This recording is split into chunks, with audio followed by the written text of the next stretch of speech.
প্রিয় দর্শক, স্বাগত জানাচ্ছি আপনাদের সবাইকে আমাদের খেলার আলাপে। আমি রাইসুল ইসলাম রয়েছি আপনাদের সঙ্গে এবং আমার সঙ্গে আজকের আলাপে যুক্ত হয়েছেন যথারীতি সিনিয়র স্পোর্টস রিপোর্টার মজহারুল ইসলাম।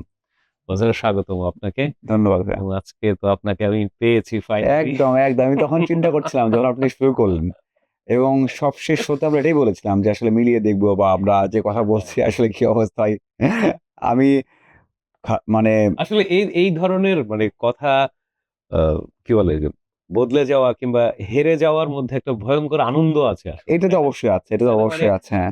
শুধু আমি নই, শুধু আপনি নন, আহ, পুরো ক্রিকেট বিশ্বই হয়তো এটা কল্পনাও করেনি। একদম না। ৫৪ রানে আপনি একটা আনকোড়া একটা ইউনিভার্সিটি দলের সঙ্গে হেরে যাবেন এবং তারপরে আপনি আহ, তাদের এইভাবে জিতবেন। ন্যাশনাল টিমকে আপনি এভাবে নাস্তানাবুদ করে ছেড়ে দেবেন এবং তাদের মাটিতে। আরে এটা তো আসলে অকল্পনীয়, অবিশ্বাস্য। এবং সবাই যেটা বলছে, আমি দেখলাম যে আকাশ চোপড়া থেকে শুরু করে হর্ষ ভোগলে থেকে শুরু করে মানে ফ্লুক, যে শব্দগুলি আমাদের হুম। এগেনস্টে সবসময় ব্যবহার হতো, ফ্লুক, তারপরে হচ্ছে আপসেট। আফসার রাইট। সো এই শব্দগুলি তারা ব্যবহার করতে পারছে না, তার কারণ হচ্ছে অস্ট্রেলিয়ার ক্যাপ্টেন প্রেস করছে বাংলাদেশের এবং সবাই বলছে যে সবাই রাইট। বাংলাদেশ ভালো খেলেছে, ইটস নট আমরা খারাপ খেলেছি। রাইট। বিষয়টা হচ্ছে বাংলাদেশ ভালো খেলেছে, বাংলাদেশ ডমিনেট করেছে এবং চান্সই দেয়নি। So right. এই ওভারঅল সবকিছু নিয়ে আপনার কাছে আপনার শুনতে কথার চাই। মধ্যে সবকিছু আছে। সবাই প্রশংসা করছে এবং সবচেয়ে বড় বিষয় যেটা আপনি বললেন যে বাংলাদেশ দল ৪ দিনের কখনোই মনে হয়নি পিছিয়ে আছে। মানে এতটা ডমিনেট করেছে। দেখুন, আমরা কত legendary ক্রিকেটার দেখেছি। সাঙ্গাকারা আমরা দেখেছি, ভাস, মুরলীধরন। আপনি জানেন তো যে তারা কিন্তু একটা ম্যাচও জেতেনি অস্ট্রেলিয়ায় গিয়ে। মানে তাদের হিস্ট্রিতে আ শ্রীলঙ্কা এখন পর্যন্ত অস্ট্রেলিয়া মাটিতে কোনো টেস্ট জেতেনি। মানে এই একটা স্ট্যাট বলে দেয় যে বাংলাদেশ কি করে ফেলেছে। শুধু এটা নয়, পাকিস্তান ৪০ টেস্টে মাত্র ৪ টা জিতেছে। মানে সেটাও সেই ৯০-এর দশকে, মানে সেই কবে তাদের থেকে সর্বশেষ রাইট, জয়। জয় রাইট। হ্যাঁ, সম্ভবত ৯৫ সালে। ৯৫-তে, হ্যাঁ। অস্ট্রেলিয়া মাটিতে ভারত খেলেছে টেস্ট প্রায় ৫৭ টা, ১০ টা জিতেছে। এবং তাদের ১ম উইনের জন্য অপেক্ষা করতে হয়েছে ৩০ বছর। সৌরভ গাঙ্গুলি পর্যন্ত অপেক্ষা করতে হয়েছে। সবাইকে অপেক্ষা করতে হয়েছে। সবকিছু মিলায় ৪৭ সালে ফার্স্ট ম্যাচ খেলেছে, ৭৭ সালে জিতেছে ফার্স্ট আচ্ছা, ম্যাচ তারা। আ তো এই স্ট্যাট গুলো বলে বাংলাদেশ দল কি করেছে, এবং তার থেকে বড় বিষয় হচ্ছে যে আপনি যেটা বললেন, এগুলো অঘটন ছিল না। অঘটন ছিল না, কারণটা হচ্ছে প্রত্যেকদিন ডমিনেট করেছে, টেস্ট ক্রিকেটে কিরকম হতে পারে সেটা খেলেছে।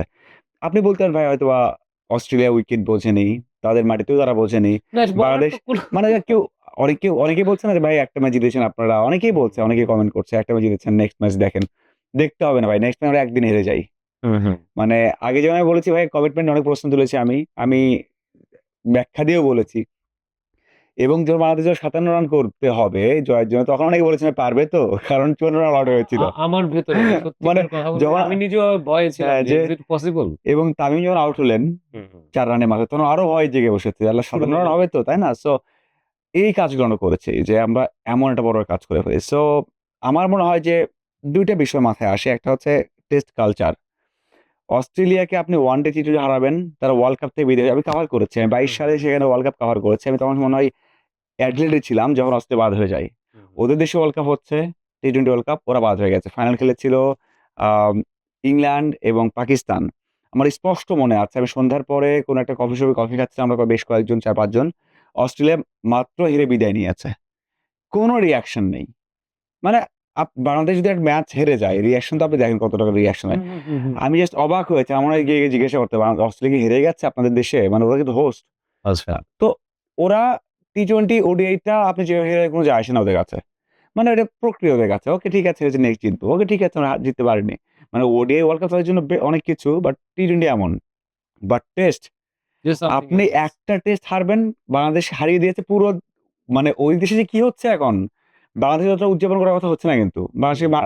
মোড়ে, মোড়ে আপনি উদযাপন দেখবেন না। এমনই আপনার এই বরঞ্চ ম্যাচটাই টি-টোয়েন্টি বা হ্যাঁ, ওয়ানডে হলে অন্যরকম ওটাই তো এর বাংলাদেশ উদযাপন হতো বাংলাদেশ দেখে ওডিআই বাংলাদেশে। টি-টোয়েন্টি। আপনি এখনই এমন ম্যাচ জিততেন, রাজু ভাস্কর্যে আপনার মিছিল হতো। উদযাপন হতো, উদযাপন হতো, মিছিল মিছিল হতো। হতো। আপনি ঘরে, ঘরে কথা হতো। আপনি পোস্ট করতেন, সবাই পোস্ট করত। কিন্তু টেস্ট, কিন্তু ওদের দেশে টেস্ট অন্য কিছু। ওদের দেশে ওই কনটেন্ট ক্রিয়েটর, সাংবাদিকরা বলছে আমাদের ঝাঁপ দেওয়া উচিত সমুদ্রে, লাফ দিয়ে আমাদের কুমিরের কাছে যাওয়া হুম, উচিত। হুম। আমাদের ক্রিকেটটা স্যাড একটা ডে, ক্রিকেটটা শেষ হয়ে গেছে একটা টেস্ট হারার জন্য। কারণ টেস্ট এভাবেই দেখে। সো বাংলাদেশ কি করেছে সেটা হয়তো আমরা বাংলাদেশ থেকে ফিল না করতে পারলেও ওই অস্ট্রেলিয়ার যদি আমরা নিউজ পেপার গুলো দেখি বা ওদের সোশ্যাল মিডিয়া দেখি তাহলে বুঝতে পারবো। এবং বাট অডিয়েন্স নিয়ে আপনি যেটা বলছিলেন একটা অদ্ভুত ব্যাপার দেখলাম, সেটি হচ্ছে যে ওদের বেশ কিছু মিডিয়ার রিপোর্টে কিছু ভিডিও ফুটেজও আমি দেখলাম যে স্টেডিয়ামের বাইরে বিশাল বড় লাইন, লম্বা লাইন মানুষের টেস্ট দেখার জন্য। হুম, আর আমাদের এখানে আমরা বিভিন্ন সময় দেখি যে স্টুডেন্টদের জন্য ফ্রি করে দেয়া হয়, গেট খুলে দেয়া হয়। না ওদের ওদের জন্য একটা মানে আমার মনে হয় দর্শকদের মানে কি বলে এটাকে বঞ্চিত করা হয়েছে। কারণ কি খেলা দেয়া হয়েছে ডারউইনে। হুম, হুম, আপনি অ্যাটেন্ডেন্স দেখবেন ৫,০০০ ৬,০০০ হুম, অনলি। এটা অনলি বাংলাদেশে তো ৬০০ হয় টেস্টের সময়। হুম, হুম, এটা অনলি বলা হচ্ছে এই কারণে আপনি এমসিজি হোক, সিডনিতে হোক বা মেলবোর্নে হোক, অ্যাডিলেডে হোক যেখানেই খেলা দেন ৩০,০০০ নিচে দর্শক থাকে না টেস্টে। হুম। আপনি খেয়াল করে দেখবেন আপনি সার্চ দিয়ে দেখবেন অস্ট্রেলিয়ার টেস্ট মানে অন্য কিছু। কিন্তু বাংলাদেশকে তো ওই যে ২৩ বছর দেখেছে ওরা খারাপ করবে এইজন্য আমরা পাঠানো হয়েছে ডারউইনে।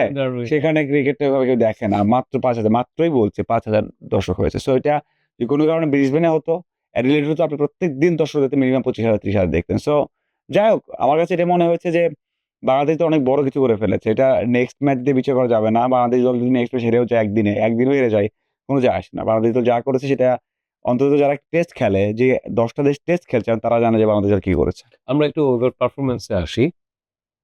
এই ঐতিহাসিক বিজয়ে আমরা দেখলাম যে টিম পারফরম্যান্স ছিল এবং মিডল অর্ডার থেকে শুরু করে লেট মিডল অর্ডার সবাই সাধ্যমতো ব্যাট করার চেষ্টা করেছে। সো যেটি আসলে সচরাচর হয় না আমাদের এখানে।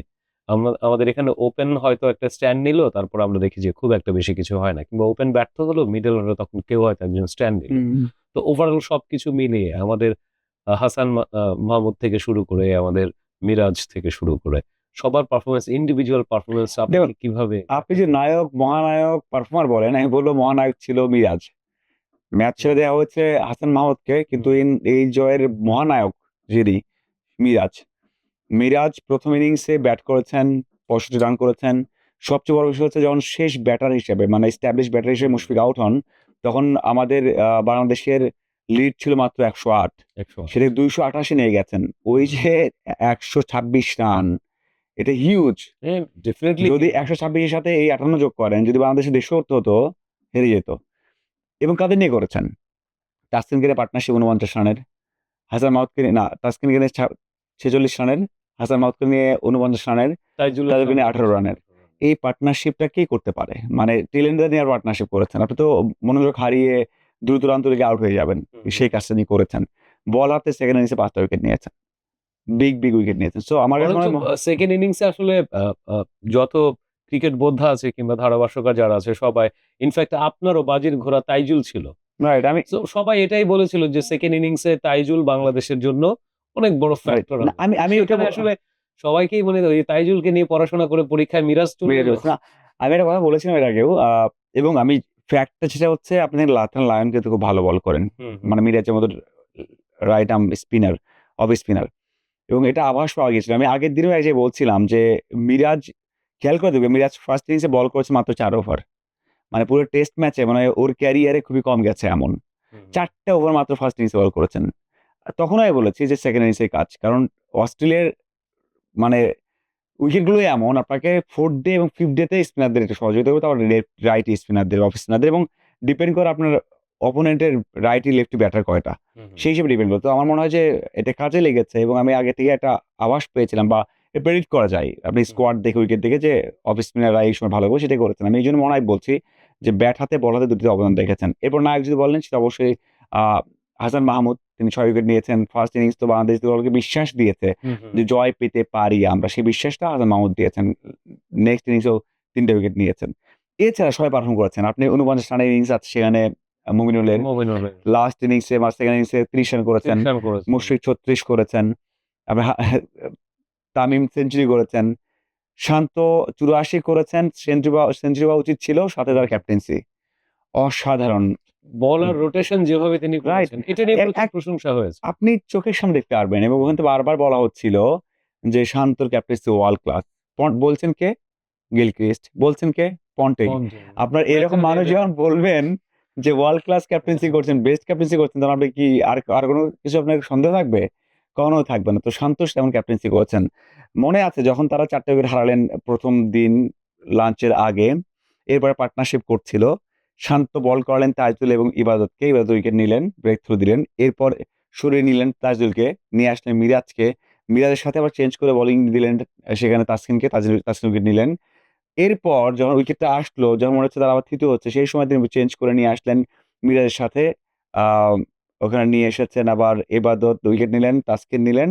পরে হাসান মাহমুদকে নিয়ে এসেছেন। হাসান মাহমুদ। হাসান মাহমুদ আরো উইকেট নিয়ে বাংলাদেশ দলকে টপে নিয়ে আসলেন। এই চেঞ্জগুলো শান্ত করেছেন। সো সবারই অবদান আছে। আপনি যদি উইকেটের পেছনে ভালো কিপিং করেছেন লিটন দাস, লিটন ভালো মানে করেছে। এমন জয় আপনি একটা বাংলাদেশের মাটিতে জয়, টিম রাইট? আপনি কম্বিনেশন যদি এবং টিম মিরপুরে জয় পেতে চান, আপনার কি করতে হবে? একটা উইকেট, ফ্ল্যাট উইকেট মানে স্পিন উইকেট দিতে হবে, ৩ টে স্পিনার নিতে হবে, শেষ। কিন্তু ওখানে তো প্রপার খেলতে হবে। সবার খেলতে হবে। সেই কাজটা বাংলাদেশ করেছে এবং দারুণভাবে করেছে। এটা মানে আমার দেখা তো বেস্ট। আমি তখনই বলেছি। যখন বাংলাদেশ জিতেছে তখনই বলেছি যে বাংলাদেশ দলের ওডিআই, টি-টোয়েন্টি, টেস্ট মিলিয়ে ইতিহাসের সেরা জয় এটা। সারা ইতিহাসকে জানিয়ে দিয়ে, সারা ওয়ার্ল্ডকে জানিয়ে দেয় যে বাংলাদেশ ইস আ টেস্ট প্লেয়িং কান্ট্রি। দেখুন অ্যাঞ্জেলো ম্যাথিউস একটা টুইট করেছেন। সেখানে একটা স্টেটমেন্ট লিখেছেন যে বাংলাদেশের এই জয়টা স্টেটমেন্ট এবং আইসিসির এটাকে গুরুত্ব দিয়ে দেখা উচিত যে 2 টায়ার টেস্ট সিস্টেম দরকার নেই। হুম, একটা তো সিস্টেম চলছে হতে পারে হ্যাঁ, সামনে যে Australia, England, India, south Africa অথবা নিউজিল্যান্ড তারা একটা জায়গায় খেলবে, একটা গ্রুপে এবং খেলবে। সেকেন্ড টায়ারে সেন্টারে হচ্ছে বাকি শ্রীলঙ্কা, পাকিস্তান, বাংলাদেশ খেলবে। সো এইটাকে কোট করে বলা হচ্ছে বা অ্যাঞ্জেলো ম্যাথিউস তো অবশ্যই লেজেন্ডারি ক্রিকেটার আমরা সবাই জানি। আ তিনি বলেছেন যে এটা স্টেটমেন্ট, এটা নিয়ে আইসিসি কথা বলা উচিত বা চিন্তা করা উচিত যে কোন ধরনের যেন 2 টায়ার টেস্ট না হয়। সো এর থেকে বড় এক্সাম্পল কি হতে পারে যে বাংলাদেশ কি করে ফেলেছে? আমাদের টেস্ট খেলায় অনীহা আছে, আমাদের টেস্ট প্লেয়াররা খেলতে চান না এবং আমাদের টেস্ট খেলার সুযোগও কম আছে। হুম। সো এই সবকিছুর পরে হচ্ছে বাংলাদেশ এই পারফরমেন্স করেছে। আপনার কি মনে হয় যে এরপরে আসলে আমাদের টেস্ট নিয়ে আলাদাভাবে ভাবা উচিত আমাদের বিসিবি ক্রিকেট বোর্ডকে? আমরা দেখেছি ভারতে বিশেষ করে যদি বলি পূজারার কথা বলা যেতে পারে, one of my most favourite player. যদিও সে ওয়ানডে এবং টি-টোয়েন্টিতে খুবই কম খেলেছে। কিন্তু টেস্টে আসলে পূজারার মতো ব্যাটার পূজা করেন তিনি হ্যাঁ, টেস্টকে। এবং বহু, বহু জয়ের এবং টেস্ট ড্রয়ের নায়ক Pujara. So hmm. Not only Pujara, এরকম আরো অনেক প্লেয়ারকে আমরা দেখেছি ভারতীয় দলের যারা হচ্ছে টেস্ট অন্তপ্রাণ ছিল এবং ভারতের টেস্টে আসলে ভালো করার পেছনে এই ব্যাকবোন গুলি কাজ করেছে। সো আমাদের এখানে কি এখন সময় এসেছে যে টেস্টকে নিয়ে বলা হয়ে থাকে, আপনি তো সবসময় কাভার করেন, আপনি হয়তো আমার চেয়ে বহুবার বেশি শুনেছেন সামনে বসেও, বাট ইমপ্লিমেন্ট কখনো হয় না আসলে। সো এখন কি সময় এসেছে আমাদের আসলে ইমপ্লিমেন্ট করার? কারণ সীমিত সামর্থ্য নিয়ে আমরা যা করে দেখালাম, হুম। যদি প্রপার আসলে ধারাবাহিকতা দরকার এখন। ধারাবাহিকতা হয়, তাহলে আমাদের এখানে কি টেস্ট নিয়ে আলাদা করে ভাবার কোনো অবকাশ আছে এখন? দেখুন বাংলাদেশের স্ট্রাকচারটা ভালো না। মানে এই যে খেলে আসবে, এসে হয়তোবা এনসিএল শুরু হবে, সেটাও কয়টা ম্যাচ খেলে। সারা বছর তো ১০ টা ম্যাচও খেলে না। 4 ডেইজ ম্যাচ। সো এটা আপনি যেটা বলছেন অবশ্যই চেঞ্জ করা উচিত। যারা সারা বছর 4 ডেইজ ম্যাচ লেগে থাকে, কোনো না কোনো সময় থাকেই। আপনার টেস্ট জিতেছেন মানে ৫ দিন জিতেছে, ৫ টা ম্যাচ জিতেছেন। আপনার টি-টোয়েন্টি ম্যাচে একটা মোমেন্টাম পেয়ে যান, ম্যাচ জিতে যান। ওডিআইতে একটা মোমেন্টাম পেয়ে যান, জিতে যান। কিন্তু টেস্ট ক্রিকেটে আপনি ৪ টা দিন খেলেছেন, ৪ টা দিন ৪ টা ম্যাচ জিতেছেন।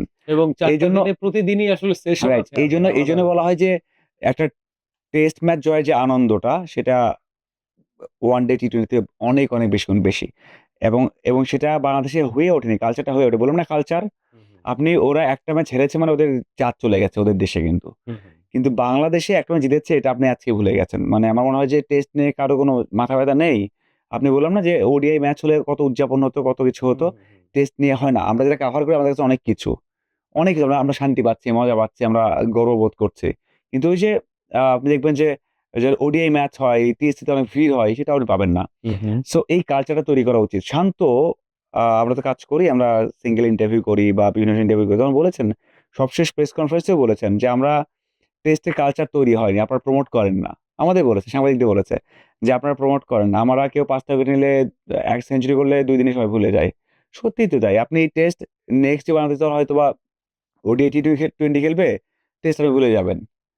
মানে আমরা নিজেরা ভুলে যাবো। হ্যাঁ, পারফরম্যান্স তো এমন ছিল। জিম্বাবুয়ের বিপক্ষে আমরা খারাপ করেছি, প্রস্তুতি খারাপ করেছি। কিন্তু আমরা সত্যিই ভুলে যাই। আমরা এটা মনে রাখি না যে শ্রীলঙ্কা কখনোই অস্ট্রেলিয়াতে জয় পায়নি। কখনোই আর মনে রাখি না যে পাকিস্তান সেই ২০০০ সালের আগে জয় পেয়েছে। সো টেস্ট ক্রিকেটটা এমন, যদিও বাংলাদেশ এশিয়ার মধ্যে সেরা দল। গত ২ বছর অনেক টেস্ট জিতেছে, যেটা এই রেশিওটা অন্যদের কারো নেই, ভারতেরও নেই। সো আমাদের কালচার তৈরি করা দরকার এবং আমাদের ধৈর্যটা দরকার। আমি অনেকবারই বলেছি। এই ধৈর্যটা শুধুমাত্র আমার না, বোর্ডের দরকার। যখন ক্যাপ্টেন্সি চেঞ্জ করে দেওয়া হয়েছে মিরাজকে ওডিআই থেকে, সেখানেও বোর্ডের ধৈর্য দরকার ছিল। দরকার ছিল না এভাবে চেঞ্জ করা। মানে এই যে হঠাৎ করে খারাপ করলো, বাদ দিয়ে দিই, চেঞ্জ করে ফেলি, এটার দরকার নেই। সেটা সবারই দরকার। এই ধৈর্য ক্যাপ্টেনের দরকার, বোর্ডের দরকার, সাংবাদিক দরকার, সমর্থকদের দরকার। অবশ্যই দরকার আছে। চেঞ্জ শুধুমাত্র একটাই করলেই হবে না। তবে আমি এই চেঞ্জটা অবশ্যই চাইবো, যারা শুধু টেস্ট খেলেন, যে মুমিনুল মুমিনুল। ১০ বার টেস্ট খেলছেন। আপনি ধরতে পারেন জয় টেস্ট খেলছেন। আপনি ধরতে পারেন ফিয়ার হাসান মাহমুদ টেস্টেই খেলানো হবে। আরো অনেকেই বেশ কয়েকজন আছে যারা আসলে টেস্ট খেলেন। সো তাদের জন্য তো কিছু চিন্তা করা উচিত। টেস্ট তো সারা ওয়ার্ল্ড এর বড় কিছু। আপনি বাংলাদেশে কিন্তু টেস্টের ভ্যালু নেই। না। আপনি টেস্টে স্পন্সর আপনি পান না। আপনি স্পন্সর পান ওডিআই টি-20 র জন্য। টেস্টে আপনি স্পন্সরশিপ পান না। সো এই কালচার তৈরি করা টাফ হবে। সময় লাগে, বাট তৈরি করা দরকার আছে এবং সেটা ডোমেস্টিকে যত বেশি ম্যাচ খেলবে, এই যে ম্যাচ জিতবে এমন তখন আসবে এবং আপনার সাথে আমি একমত। হয়তো প্লেয়ারদের মানসিকতা, কমিটমেন্টটা বাড়াতে হবে। এখন বাড়বে আই হোপ। সাথে হচ্ছে আমি টাকা-পয়সা বেশি বলব না। কারণ যথেষ্টই পায় তারা। শুধুমাত্র ম্যাচ বেশি করা। বোর্ড থেকে যেন, যেখানে আমরা মাসে হয়তোবা বছরে আমরা টেস্ট খেলি ৭ টা ৮ টা এনসিএল, বিসিএল মিলিয়ে, সেটা যেন ১৭ টা ১৮ টা হয়। টা না হলেও যেন ১২-১৪ টা হয়। না ১৪ হলে টা তো হয়। আসলে মেন্টাল ডেভেলপমেন্টটাও তো অনেক বড় ফ্যাক্ট টেস্টের দেখুন, আমি জন্য। একটা বিষয় কোট করতে চাই এখানে। সেটা হচ্ছে আমাদের পেস ডিপার্টমেন্টটা এত উন্নত এখন, এত ভালো করছে। আপনি বলতে পারেন যে তারা আ অনেক ভালো করছে, সাফল্য পাচ্ছে। এর রিজন আপনি বলতে পারেন legendary ক্রিকেটাররা যারা আগে ছিল, আমি আপনার এখানে বলেছি। আ তারা কোচিং করিয়েছেন। সেটা হচ্ছে ওটিস গিবসন, আ আপনি বলতে পারেন সেখানে স্ট্রিক ছিল ওয়ালস, এক সময়। স্ট্রিক ছিল। তারপর হচ্ছে এদিক থেকে ডোনাল্ড, তারপর আপনি বলতে পারেন টেইট। আ তার থেকে বড় কাজ করেছেন মুমিনুল। যখন মুমিনুল ক্যাপ্টেন ছিলেন ১৯ সালে, তখন ঘরোয়াতে উনি উনার দলে ৪ জন পেসার খেলিয়েছেন। ৩ জন পেসার খেলিয়েছেন এবং টানা বল করিয়েছেন। ডোমেস্টিক কি হয়? পেস ফ্রেন্ডলি উইকেট থাকে না, থাকে আপনার স্পিন ফ্রেন্ডলি। স্পিন, হ্যাঁ, আপনার ৩ জন স্পিনার নিয়ে বল করাবেন এক জায়গায়, আপনার ম্যাচ শেষ হয়ে যাবে, জিতে যাবে। ক্যাপ্টেনরা তো ম্যাচ জিততে চান এবং বিসিবি তো চায় যে মানে ভালো ফল আসুক বা উইকেট নিয়ে ভালো খেলা হোক। তো সেই দিক থেকে অবশ্যই আমার কাছে মনে হয়েছে যে ওই সময়টা মুমিনুল যে কাজটা করেছেন, এই যে বোলারদের এবাদত হোক, মুগ্ধ হোক অথবা যারা খেলছেন তার অধীনে এবং যারা দেখেছেন তার কাজগুলো, আরো ২ ১ দল সেই কাজটা করেছে। আপনি টানা বল করিয়েছেন এবং ওই যে ঘরোয়াতে ফ্ল্যাট উইকেটে ৩ জন পেস থেকে বল করানো, ৪ জনকে বল করানো এবং সেই সাহস নেয়া, বোর্ডকে দেখানো, বোর্ড সেই সাহসটা পেয়েছে। তখন থেকে একটা পেস কালচার তৈরি হয়েছে। এখন যে সাফল্যটা শান্ত পাচ্ছেন বা আমরা পাচ্ছি, তার অন্যতম একটা অবদান হচ্ছে মুমিনুলের এবং সেটা যারা খেলছেন ওখানে, মুশফিক হোক, সেখানে আম শান্ত, তারা সেটা খুব ভালোভাবেই জানেন যে অবদানটা মানে এটা তো মুমিনুলের। তাহলে একেবারে পরীক্ষিত আসলে। প্রসেসটা যদি শুরু করা যায় একটা লম্বা সময় পরে গিয়ে সেটা ফল দেয় এবং অবশ্যই আপনার সেই ইন্ডিয়া কিভাবে ফলটা চেঞ্জ আমরা হয়েছে? ইন্ডিয়া আমরা তো পেসার পেলাম। দিয়ে চেঞ্জ হয়েছে। সেই ফলটা আমরা এখন পেলাম। সো রিয়েলি বাংলাদেশের ক্রিকেটের জন্য অনেক প্রাউড মোমেন্ট, একটা অবিশ্বাস্য একটা রাইট। মুহূর্ত আমরা পার করছি। সেকেন্ড টেস্ট শুরু হবে, সেটা নিয়ে না হয় আমরা পরেই আলাপ করি। এবারে একটু ডিফারেন্ট আলাপে যেতে চাই। সেটা হচ্ছে যে আসিয়ানে আমাদেরকে ইনভাইট করা হয়েছে খেলার জন্য। হুম। সো এটা নিয়ে যদি আপনি কিছু বলতে চান। না, খুবই ভালো। মানে আপনি যত বড় স্টেজে খেলবেন হয়তোবা সংখ্যা থাকে যে কত ব্যবধানে হারবো আমরা বা কেমন কাদের সাথে খেলছি বা কি হচ্ছে নিজেদের স্ট্রেংথটা স্ট্রেন্থ এ আসলে জানা যাবে। তবে আমার মনে হয় যে বাংলাদেশ দল বিশ্বাস করে। ওখানে একটা বিশ্বাস আছে। হুম, হুম। আমার কথা হচ্ছে তপু বর্মনের সাথে। আ আমি এর শোতে গিয়েছিলাম। আমি মানে আড্ডায় বললাম যে, "হামজা আসার পর চেঞ্জটা কি?"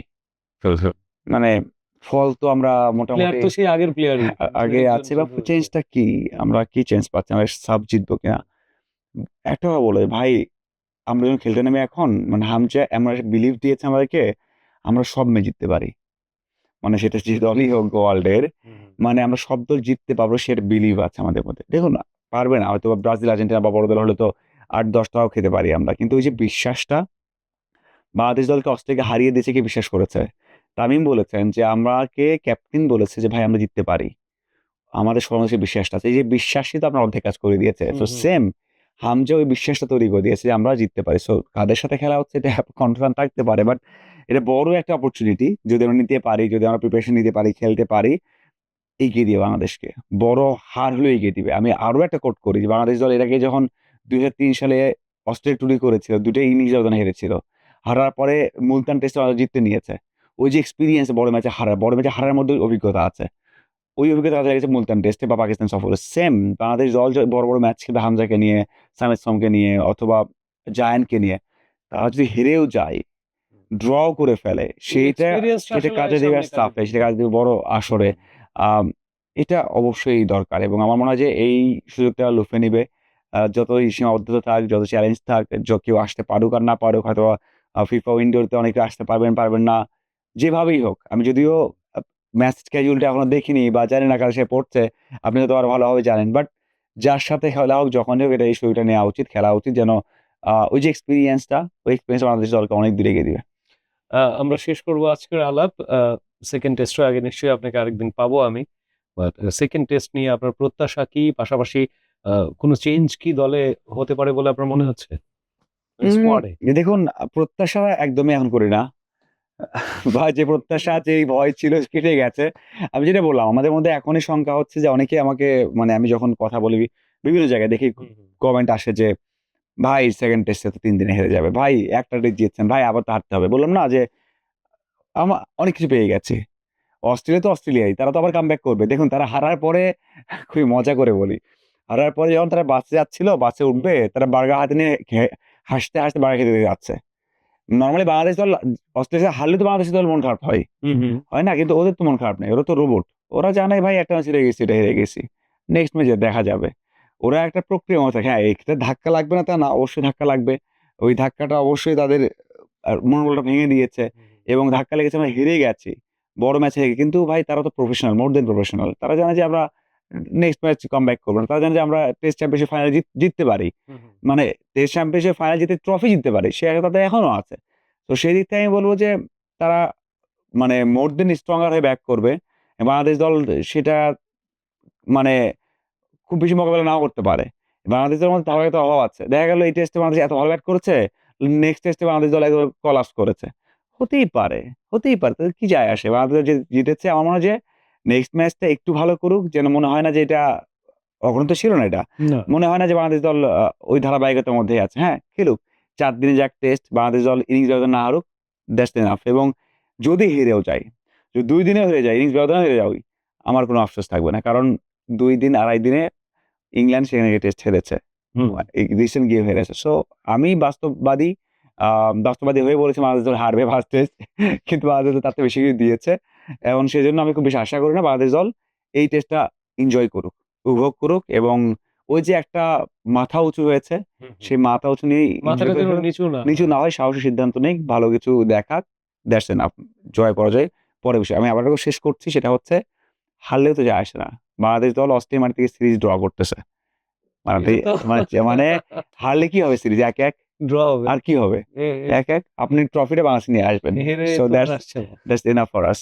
অনেক, অনেক ধন্যবাদ। প্রিয় দর্শক, আসলেই এক চমৎকার মুহূর্ত আমাদের উপহার দিয়েছে বাংলাদেশের বর্তমানে এই ক্রিকেট দল। যেখানে আসলে হারার কিছু আর নেই। এখন শুধু পাওয়ার সময়। যেটা বলছিলেন মাঝার, যে যদি হেরেও যায় তবুও তো আসলে হারছে না। সিরিজটা ড্র হচ্ছে। সো এই সম্মান বাংলাদেশ ক্রিকেট দল বয়ে এনেছে আমাদের জন্য। তাদের জন্য অনেক, অনেক শুভকামনা। আগামী আলাপে আরো আলাপ হবে। ততক্ষণ পর্যন্ত সবাই ভালো থাকুন। আল্লাহ হাফেজ।